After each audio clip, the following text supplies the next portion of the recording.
Señales de una familia próspera. Señales de una familia ¿qué? Próspera. ¿A cuántos nos gusta la prosperidad? ¿Cuántos quieren ser prósperos? Bueno, a mí me gustaría ser próspero. ¿Y de qué manera? Y cada vez que de pronto usted ve a alguna persona que en las redes sociales o en la familia dice: vea, me voy de viaje, o ve las fotos, ¿cierto? Cambié de carro, vea, me compré ese carro último modelo. Asociamos eso con que la persona que está siendo prosperada. Y bueno, puede ser verdad, pero como dice el dicho popular, caras vemos, corazones no sabemos. De pronto esa prosperidad le cuesta 5 años después de mucho trabajo, o 10 años después. ¿Por qué? Porque la prosperidad que la Biblia ofrece es distinta a la prosperidad que el mundo ofrece. La prosperidad que el mundo ofrece es una prosperidad de pronto que no conocemos a profundidad. Nada más se limita a la parte que económica, pero la prosperidad que la Biblia ofrece es una prosperidad integral, una prosperidad en todas las áreas de la vida, pero sobre todo una prosperidad que involucra a la familia. ¿Usted ama a su familia? ¿Ama a sus hijos? ¿Ama a sus padres? Significa que usted está interesado en la prosperidad que Dios quiere brindarle. Y quiero hablar acerca de la siguiente señal de una familia próspera, de una familia que anda en prosperidad. O, para el caso de algunos, quiero hablarle de la señal de aquellas personas que más adelante quieren vivir esa prosperidad bíblica. Y esa señal se llama la unidad. ¿La qué? La unidad. Y usted que abrió su Biblia ahí en Juan capítulo 17 versículo 21, quiero decirle que Jesucristo en su corazón, desde lo más profundo de su interior, el deseo que tiene para usted, para mí, es que tengamos unidad. Amén. Y mire cómo lo expresó Jesús en su última oración. Dice, versículo 21, te pido que todos sean uno. ¿Está hablando de qué? De unidad. Así como tú y yo somos uno. Es decir, como tú estás en mí, Padre, y yo estoy en ti. Y que ellos estén en nosotros para que el mundo crea que tú me enviaste. Versículo 22. Les he dado la gloria que tú me diste para que sean uno como nosotros somos uno. Yo estoy en ellos y tú estás en mí. Que gocen de una unidad tan perfecta que el mundo sepa que tú me enviaste y que los amas tanto como me amas a mí. Jesús quiere que nosotros seamos ¿qué? Unidos. Y está hablando a los discípulos, está haciendo la oración para sus discípulos, para la iglesia. Pero quiero asociar esto con la familia, porque Dios también está interesado que la familia tenga unidad, que la familia aplique este principio de la unidad para que al final se demuestre que somos familias prósperas, que queremos la prosperidad. Y mire que Dios pensó en la unidad desde la creación de la familia. ¿Quién creó la familia? ¿Quién la creó? Dios. El plan perfecto de Dios involucra a la familia. La familia no fue simplemente el resultado de un acuerdo en la historia de la humanidad, de la sociedad, para salvaguardar el patrimonio de la familia. No. La familia fue creada en el corazón de Dios, fue diseñada por Dios. Y mire cómo Dios diseñó la familia desde el principio. En Génesis capítulo 2, versículo 24, dice de la siguiente manera: esto explica por qué el hombre deja a su padre y a su madre y se une a su esposa, y los dos se convierten en uno solo. Desde el principio, la base fundamental de la familia, para que la familia sea exitosa, para que haya prosperidad familiar, debe estar involucrada ¿qué? El principio de la unidad. El principio de la unidad. Dios desea que en la familia haya unidad y que esa base sólida en la cual usted construya sus relaciones familiares, relaciones de pareja, de papá, mamá, de padres, hijos, padres, ahí esa base sólida, uno de esos pilares es que la unidad. Ahora debo entender la unidad como lo plantea la Biblia. ¿Cómo así, pastor? Sí, y es que cada integrante de la familia es único, tiene características distintas, pero trabajan y comparten principios y proyectos para un futuro o para objetivos en unidad. Déjeme explicarlo según como le explica o según como se ve en Romanos capítulo 12, versículo 4.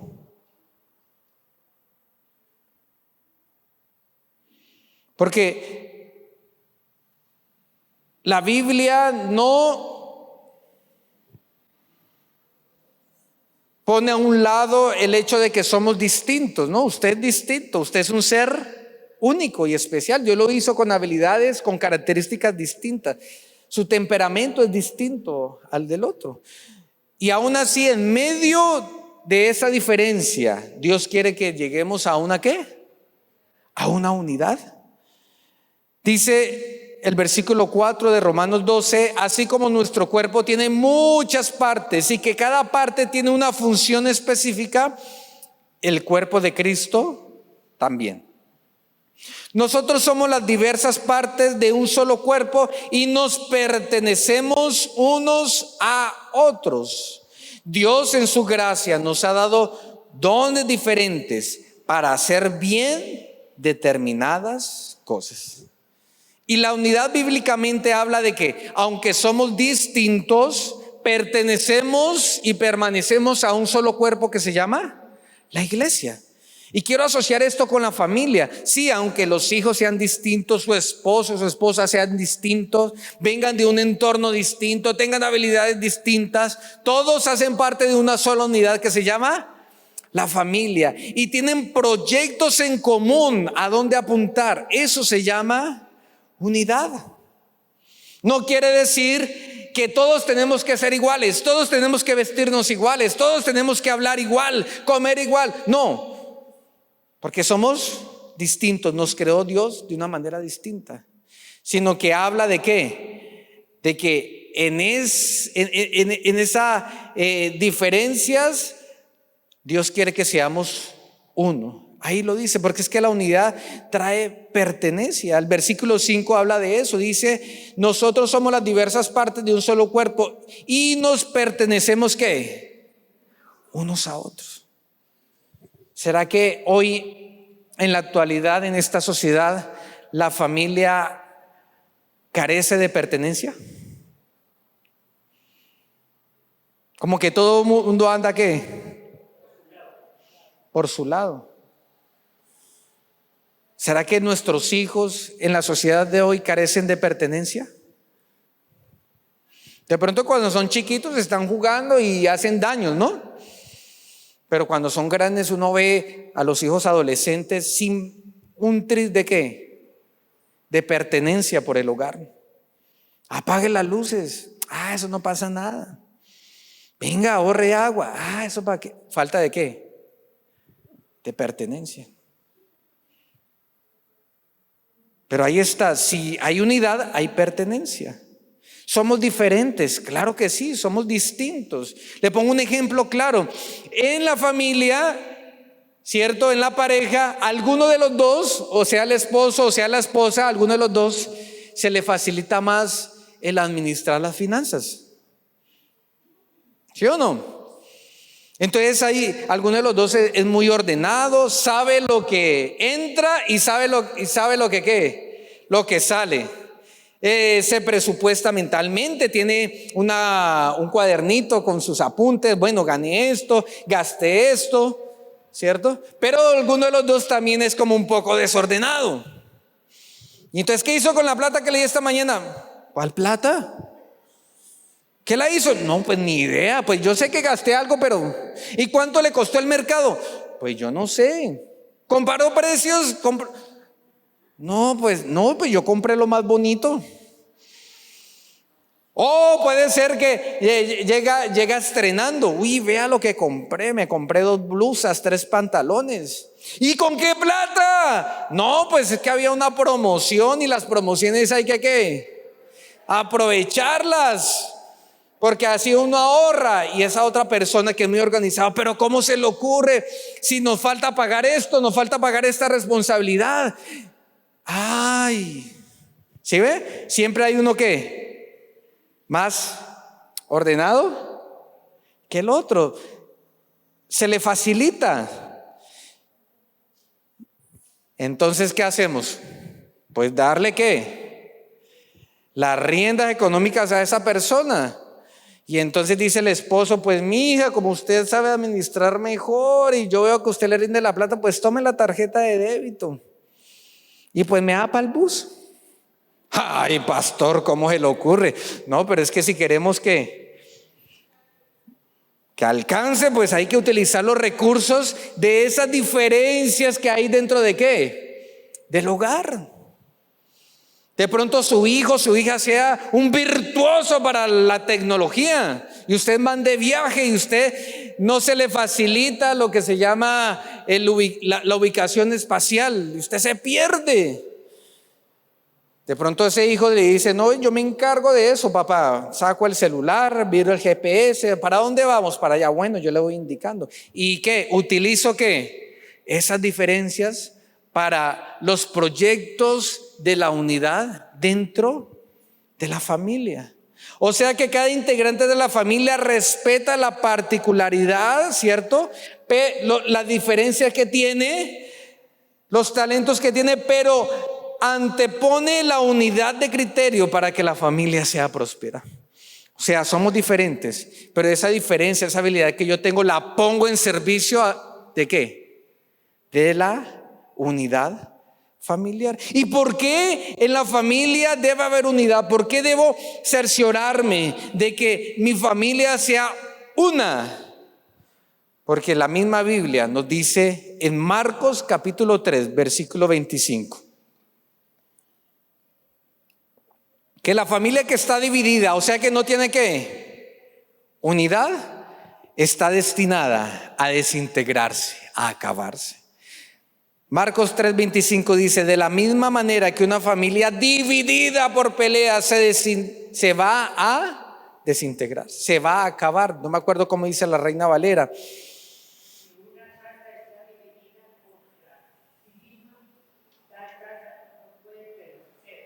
Si tal casa está dividida entre ellos mismos, o sea, no hay unidad, división, esa casa, ese hogar tiende a ¿qué? Desaparecer, desintegrarse. Y hoy vemos muchas familias desintegradas por falta de ¿qué? De unidad, de unidad. Y yo quiero mostrarles 5 aspectos en los que su familia debe procurar la unidad. El primer aspecto es la unidad en la autoridad. ¿La unidad en qué? En la autoridad. Tengo un niño de 4 años y él es tremendo, avispado, despierto. Y entonces va donde la mamá y le dice, mamá, quiero ver televisión, mamá, préndeme el televisor. Y la mamá le dice, no puedes ver televisión porque hoy no es sábado. No has hecho las tareas. Ve a jugar, ve a dibujar. No, hoy no hay televisión. Y él se queda como así, mi mamá no me va a ver televisión. Entonces se va donde mí Me dice, papá, mamá dijo que me prendieras el televisor. Y la primera vez caí, bueno, su mamá dijo, venga, prendemos el televisor. Cuando llega la mamá, ¿cómo así? ¿Usted por qué me desobedeció? ¿Y usted por qué no me apoya? Yo, es que él dijo que le mandó a decir, no, pues tan grande y tan bobo, ¿no? Entonces aprendí que en cuestión de autoridad le dije a mi esposa, no, pues como tú estás más pendiente aquí de esto, pues tú tienes la autoridad y delego la autoridad para que determines si el niño ve televisión o no ve televisión. Entonces ya la segunda vez le digo, no, lo que diga su mamá. Y le digo, mi amor, ¿puedo prender el televisor? Y ella por allá, no, no, pues ninguno de los dos ve televisión, porque la mamá dijo que no. Pero ¿a dónde quiero llegar? De que el concepto de unidad en la autoridad debe ser enseñado y debe ser visible. ¿Quién manda en la casa? Porque muchas veces, a veces manda en la casa los chiquiticos. ¿Y qué se come en la casa? Lo que el niño diga. No, concepto de unidad en la autoridad. Dice la palabra de Dios, toda persona debe someterse a las autoridades de gobierno. Creo que eso está en Romanos 13. Pues toda autoridad proviene de Dios y los que ocupan puestos de autoridad están allí colocados por Dios. ¿Qué me da a entender la palabra? De que la autoridad fue creada como principio que viene de parte de ¿quién? De Dios. La autoridad no es un capricho como lo quieren dar a entender los progresistas, de que fue alguien que se inventó la autoridad y que quieren que todo el mundo le obedezca y hay que ser libres de ese yugo de autoridad. No, la autoridad fue ¿qué?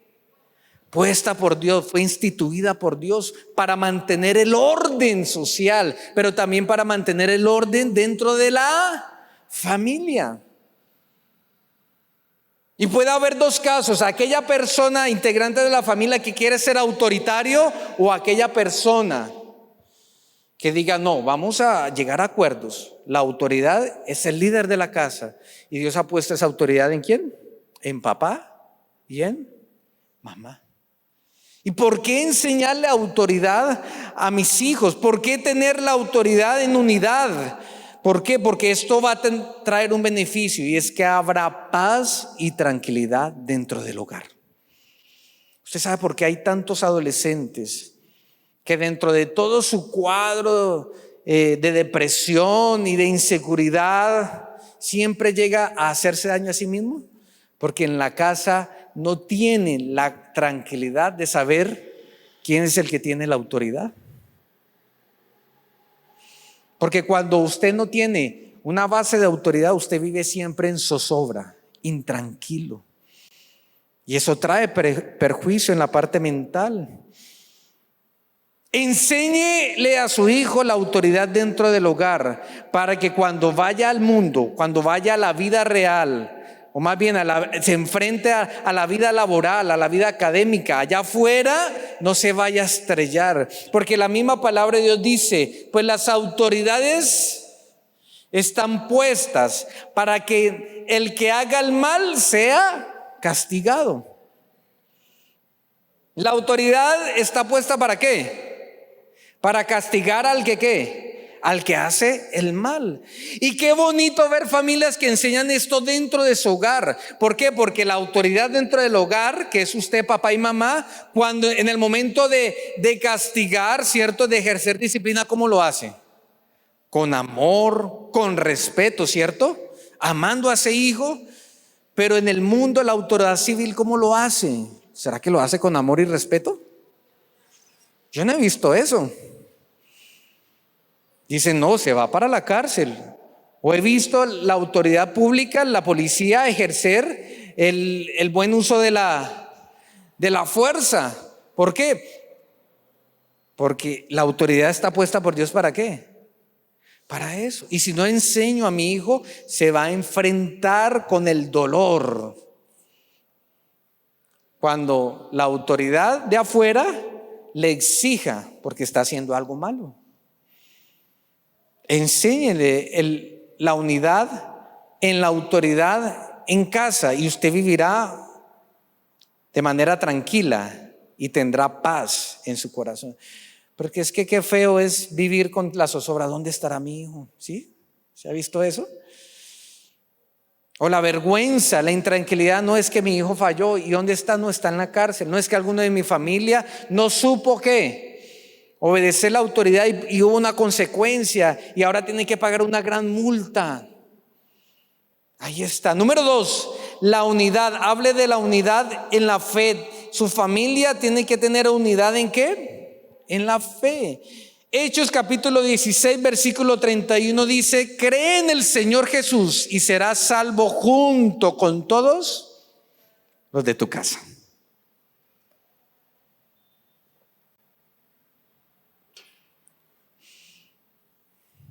Es muy triste ver familias que vienen a la iglesia, que profesan el evangelio, la verdad de Dios, y cuando uno las ve integrantes de su familia optando por otras religiones, cuando uno sabe y hemos enseñado aquí que la religión no nos salva, la religión no sirve, el único que sirve es Jesucristo, que transforma nuestra vida, la fe en Dios.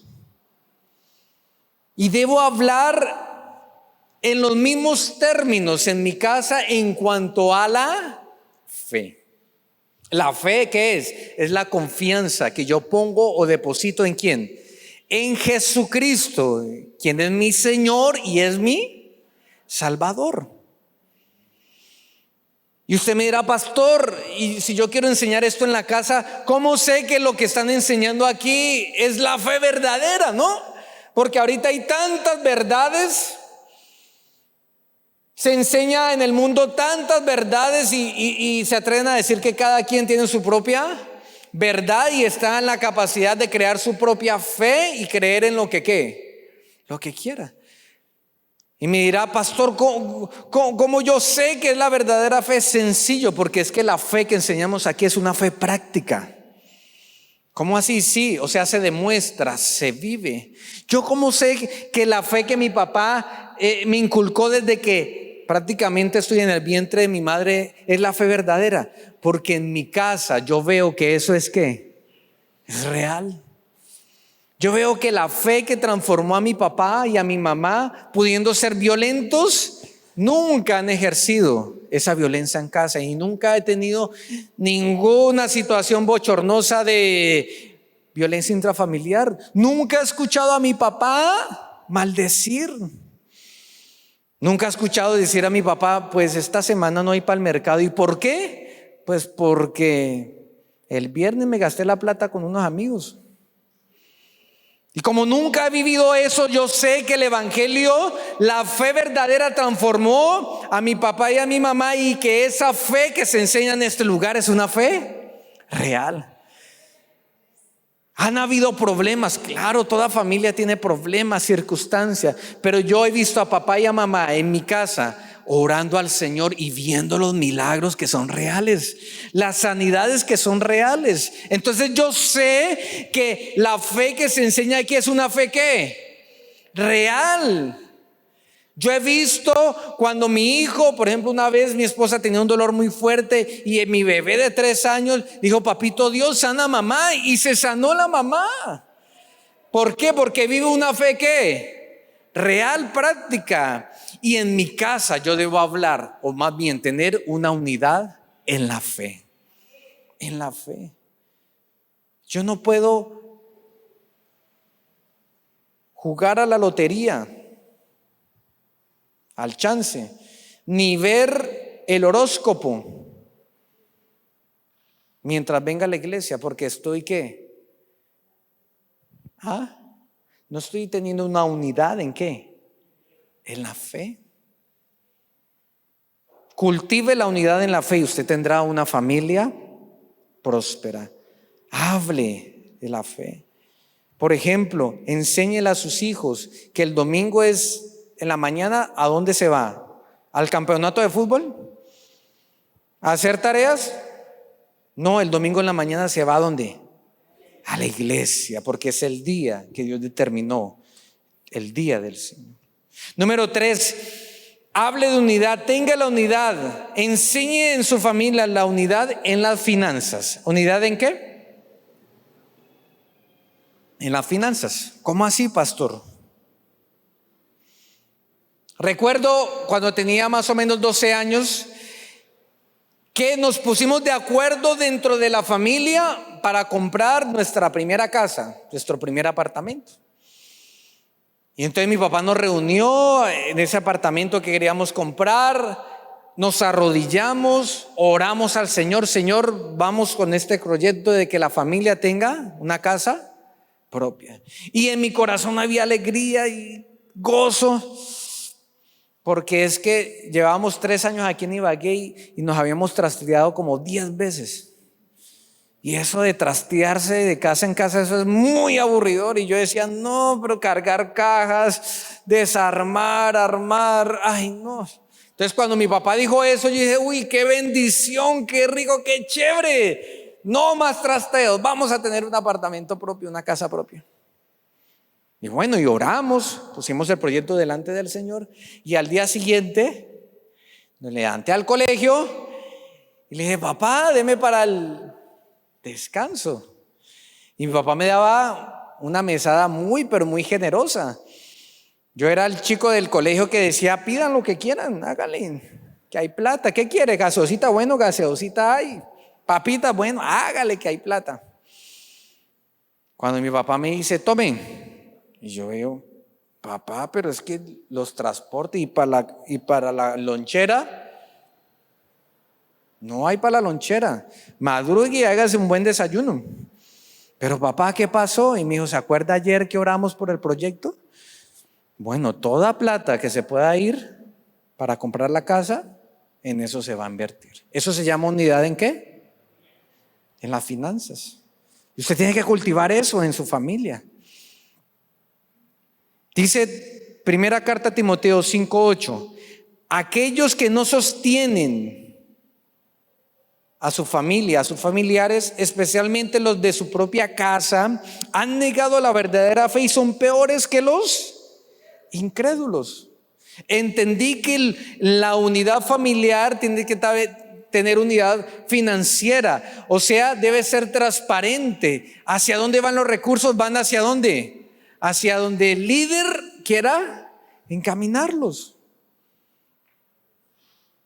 Procure tener unidad en las finanzas, saber hacia dónde va qué, los recursos financieros, y no simplemente aprovechar cada oportunidad de ahorro, de descuento y decir, no, pues compro porque sí. No, tenga proyectos donde la unidad en la finanza sea requerida.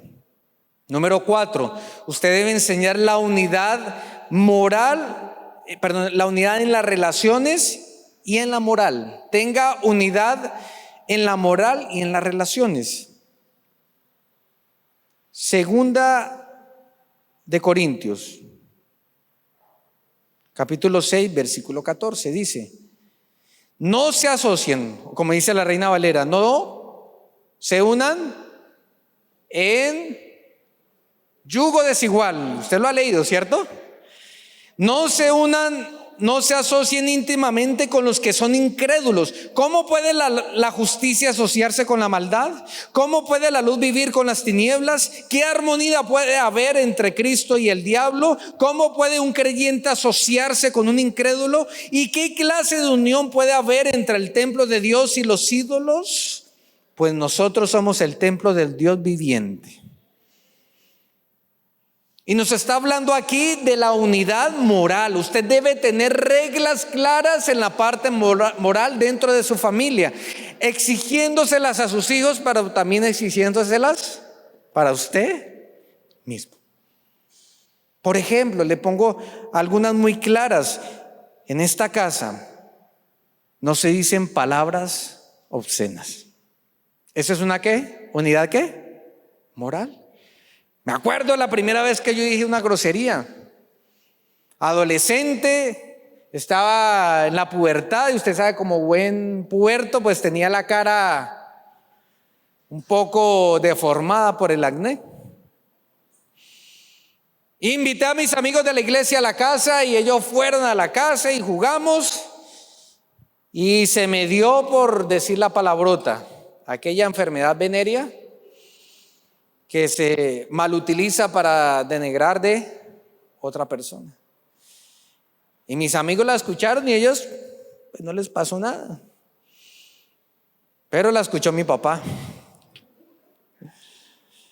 Y entonces yo seguí jugando y él no dijo nada, no hizo nada y esperó a que se fueran mis amigos. Me dijo, venga para acá, David. Y como el Espíritu Santo habita en mí, pues por dentro el Espíritu Santo me había dicho, y cogió sus dos manotas y me las puso en la cara y empezó a sacarme las espinillas. Me dijo, David, en esta casa, ¿cuándo me ha escuchado usted una mala palabra? Me dijo, y me reforzó bíblicamente, porque dice la Biblia, ninguna palabra corrompida salga de nuestra boca. Y esta es la primera y la última vez que en esta casa se escucha una mala palabra. Eso se llama unidad, ¿qué? Moral. Exige a sus hijos, pero también que de parte suya como padre nunca ¿qué? Nunca hace una mala palabra. Reglas claras. Aquí en esta casa no se entra ni enguayabado ni borracho. En esta casa usted no trae a las noviecitas para quedarse en una noche. Aquí no duerme nadie, sino los de la casa.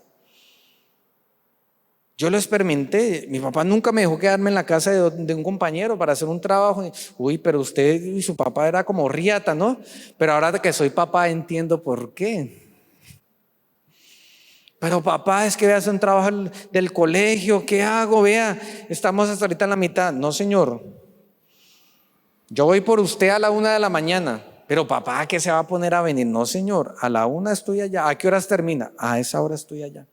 Porque son reglas en la unidad moral y protegen a mi familia de tantas, pero tantas cosas. Pero también unidad en las relaciones. Dice Deuteronomio 7:3, no te unas en matrimonio con su gente, no permita que tus hijas ni tus hijos se casen con hijos o las hijas de esas naciones, porque ellos harán que tus hijos y tus hijas se aparten de mí para rendir culto a otros dioses. Entonces el enojo del Señor arderá contra ti y pronto te destruiré. Miren las cosas que hace enojar a Dios.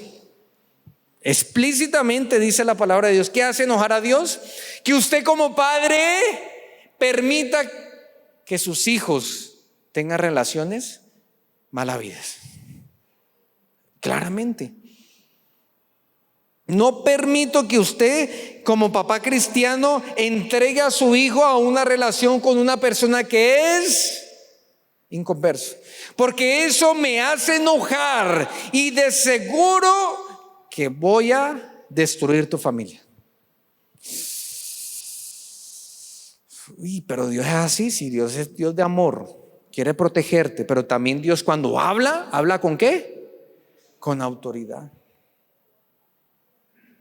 Desde niño, es que desde que tengo uso de razón, yo he escuchado a mi papá orar por mi Señor, mi hijo se va a casar con una mujer que te ame y que te sirva.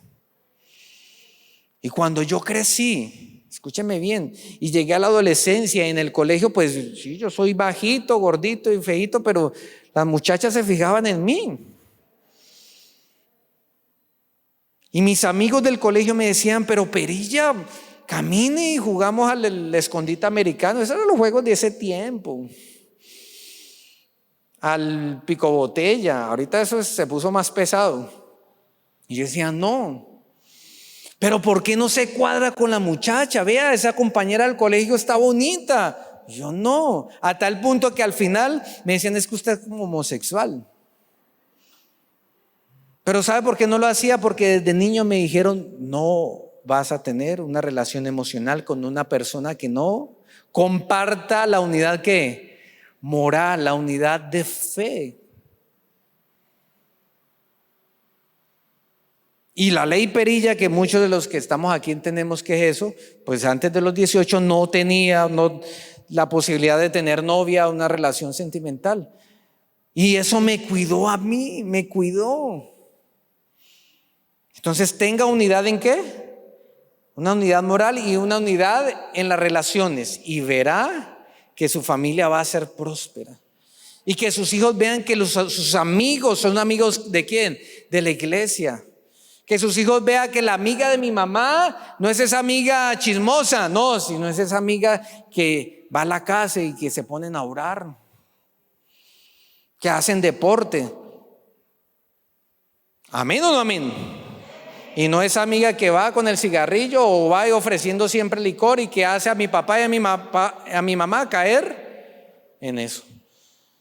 Y lo último, unidad en el servicio. Josué capítulo 24:15 dice: pero en cuanto a mí y a mi familia, nosotros serviremos al Señor. Nosotros serviremos al Señor. Muchas familias de ustedes que han tenido bebés chiquitos, cuando vienen a la iglesia a servir, se los traen. Por ejemplo, yo he visto, y hasta me han regañado, Martica me regaña, pero esos niños que no los traigan a la iglesia, vea que yo ya hice aseo.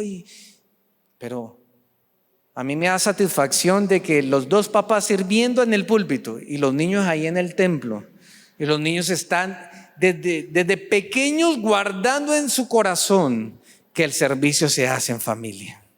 Se hace en familia. Pero pastor, es que mi hijo no es cristiano, no ha entendido el evangelio. Yo conozco muchos de ustedes que aún sus hijos que no vienen a la iglesia, ustedes los hace parte del servicio de la iglesia. Por ejemplo, en la pandemia, ¿cuántos mercados cree que nosotros repartimos en pandemia? ¿Quién le pone una cifra? Más de 100 dicen. Fueron más de 1000 mercados. Pastor, todo eso sí, más de 1000 mercados repartimos. No los pusimos en redes sociales ni nos tomamos fotos, pero hicimos mucha labor social. Y llamábamos a la gente, le decía: hermano, necesitamos que nos ayude con un mercado. Y ese padre de familia decía: no se preocupe, pastor, yo tengo un hijo que es policía y él seguro él me va a ayudar. Y sí, llegaba con el mercado. De hecho, tuve una experiencia especial en Saldaña cuando era pastor. Había que cambiar los ventiladores porque no servían y allá hace calorcito. Hermanos, hay que comprar ventiladores. Y le levantó un hermano: tranquilo, pastor, yo soluciono eso. Y me le acerqué: ¿qué va a hacer? No, yo tengo un hijo que no es cristiano, es inconverso, pero yo le he enseñado el servicio a la casa del Señor y él los va a dar. Y a los 15 días trajo los ventiladores. ¿Por qué? Porque eso se enseña ¿dónde? En casa, en familia. Hemos decidido juntos servir al Señor. Y yo valoro mucho esas familias que todas vienen a la casa a servir al Señor. Colóquese sobre sus pies. ¿Qué parte de la unidad le falta? Haga una evaluación. Usted dirá: pastor, vean, la unidad de fe estamos 100 de 100. En la unidad financiera estamos 100 de 100. Pero de pronto nos falta en la unidad moral, pastor. O al revés, usted dirá: pastor, en la unidad moral estamos perfectos, pero de pronto nos falta en la unidad de servicio, pastor.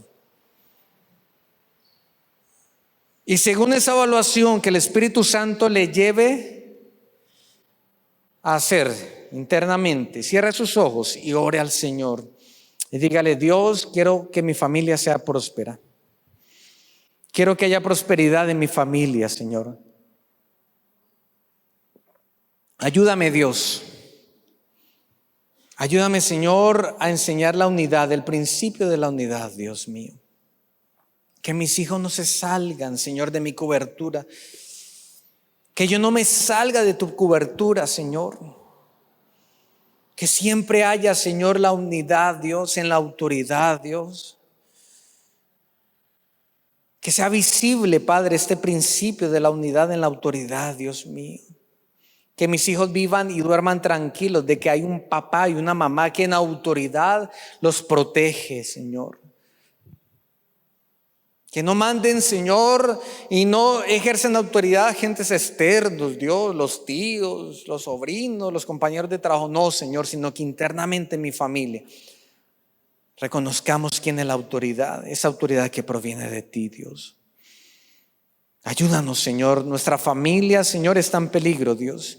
Y solamente tus principios bíblicos pueden rodearnos y protegernos, Señor, para no ver familias destruidas, Señor, sino más bien ver familias unidas, con grandes proyectos, Señor, avanzando, demostrando, Dios, a esta sociedad que las familias que viven en Cristo son familias prósperas en todos los aspectos, Dios Todopoderoso.